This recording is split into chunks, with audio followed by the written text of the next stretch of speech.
Hi, everyone. I'm Imax Jason Momoa. And I'm Amber Heard. Here's a very special, exclusive look at Aquaman on the biggest of the big screens, Imax. The ideal way to experience this movie. Enjoy.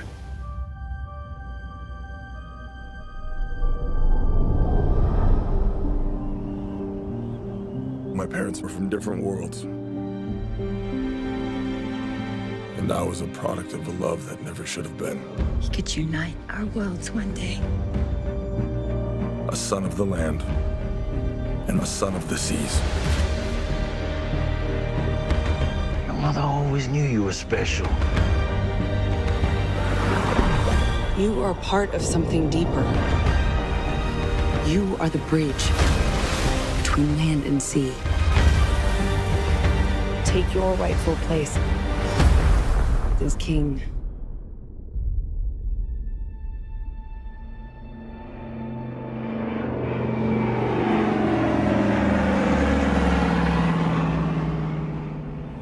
We're getting close now. Oh yeah? Close to what? Dying of thirst? There's no way Atlanteans were this far inland. Check this place out.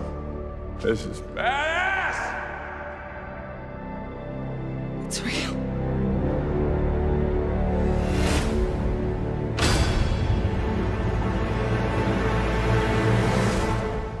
Nothing.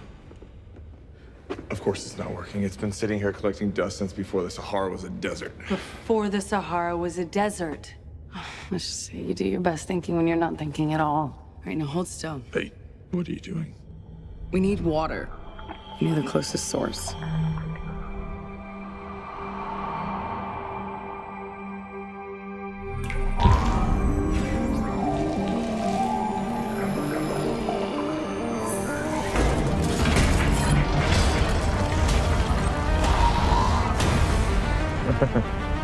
Show off.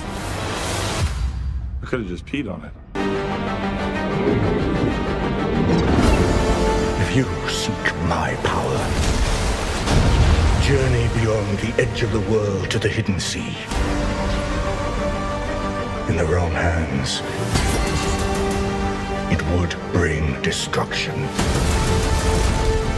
But in the hands of the true heir, it would unite all our kingdoms, above and below. Hey, wait! What? Shouldn't we have written it down first? I memorized it. Didn't you? Oh, yeah, totally. What did you just say? Something, trident. The beast has awakened. The time has come for Atlantis to rise again.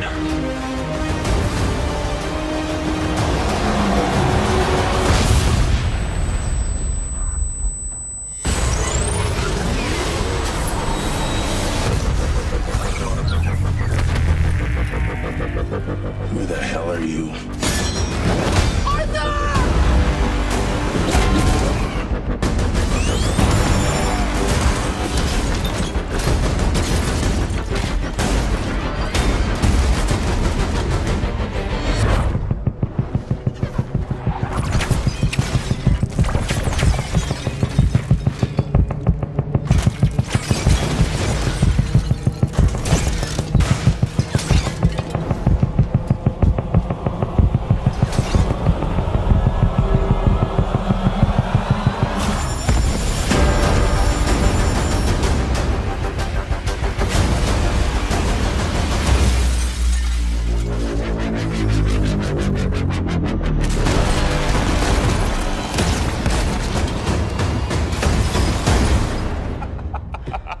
That was awesome. The war is coming to the surface. You are not going to win this. Billions will die unless you help us.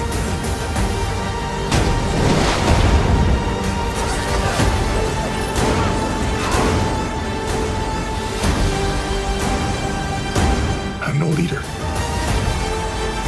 I'm not a king. Atlantis has always had a king. Now I need something more.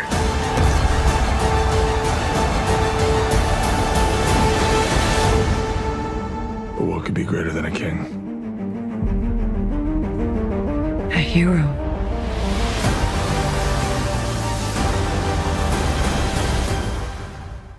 Hey everybody, it's Charlie. We got a whole bunch of new Aquaman footage. That's like the longest trailer ever, and it's a vastly polished version with some slightly different footage from the last big extended trailer they released. So we got to break it down. James Wan, the director, also clarified some things. Supposedly, they're also offering early tickets to Amazon Prime members, but we don't have details on when those tickets go on sale, so if you're an Amazon Prime member, you might have a chance to see this a week before everybody else, at least in the United States. I don't know about other places in the world, so if I get more information about that, I'll post an update.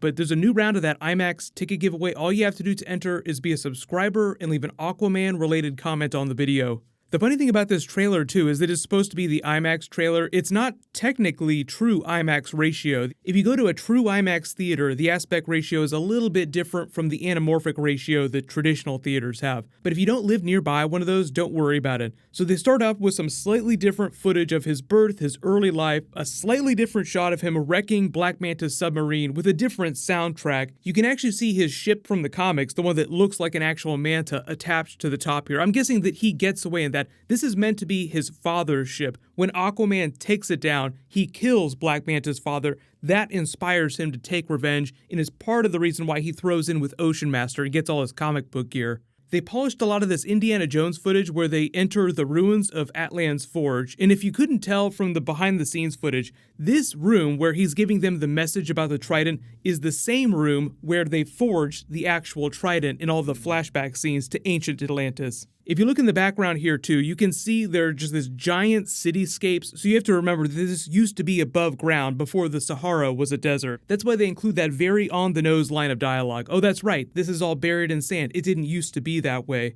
When you see those scenes of Atlantis above ground, they also polished a lot of the background of this too, so you get much clearer shots of what's going on with these parts of the city. But you have to imagine that the city of Atlantis was also the kingdom of Atlantis, so it'd be like having one giant city that was the size of the state of New York or something like that. Like that's how big the actual city was, because when it sank, it broke into the 7 different kingdoms. Each of the kingdoms, when they landed on different parts of the ocean floor, were already really big with a ton of people. They all evolved differently. I've talked about that in previous trailers. That's why they all look differently, even though they share common genetic ancestry when they were still above the ocean. You get a whole bunch more scenes of them beaching all these ships here with these giant tidal waves. James Wan explained that this is actually a prelude early in the movie to Ocean Master's real plan, and it's sort of his way of throwing the gauntlet. It's basically him kicking all foreign invaders as he sees them, all surface dwellers, out of his domain, Earth's oceans. But the funny thing about that is that the oceans cover most of Earth's surface, so you have all over the world, all these ships just being beached through the power of Atlantis. He's just creating these giant tidal waves that are just crashing them on the shore. Mira even refers to billions dying. It'd be interesting to explain how billions could potentially die, but the rest of the Justice League could not be bothered to help Aquaman out. They already explained why the Justice League isn't supposed to be in the movie because it's meant to be more self-contained, but I'm sure that they'll have some references to what happened. Like this moment in the bar where his father says, "I always knew you were meant for great things," is probably them acknowledging what he did during the events of Justice League. We get a little more of Aquaman's fight on this sunken ship here. I think this is supposed to be Merc, because I know he's one of the people in these red suits. He's sort of Ocean Master's second in command, but you also notice that he's fighting some of these white armor guards that his mother was fighting in the flashbacks when he was a baby.